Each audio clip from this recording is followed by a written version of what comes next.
Care Balkan zajedno sa partnerima sprovodi inicijativu mladića program od 2006. godine.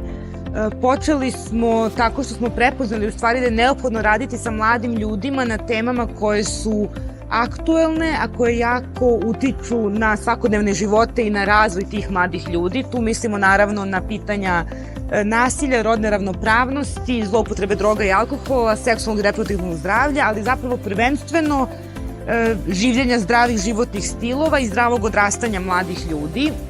Od 2006. do danas programi koje sprovode su se adaptirali, menjali i prilagođavali novim generacijama koje dolaze, ali nam je cilj uvek bio isti, a to je zapravo da podržimo mlade ljude, da postanu aktivniji u svojim zajednicama i da biraju stilove života koji će biti zdraviji za njih i samim tim i za sredine u kojima žive.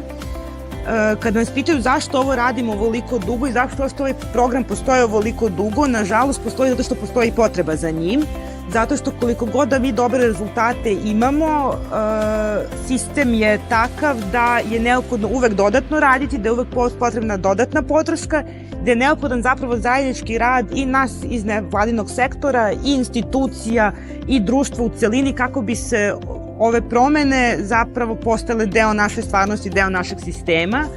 Počeli smo da radimo u Srbiji, Bosni i Hercegovini i Hrvatskoj. Danas smo prisutni širom regiona Zapadnog Balkana, pa tako i u Severnoj Makedoniji u protekle 2 godine, sada skoro 3.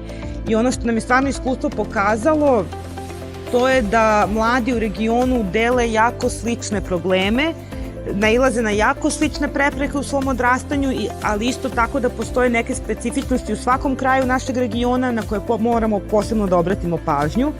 I mislim da je to jedna od glavnih snaga zapravo ovog programa, to je što su mladi ljudi njegov sastavni deo.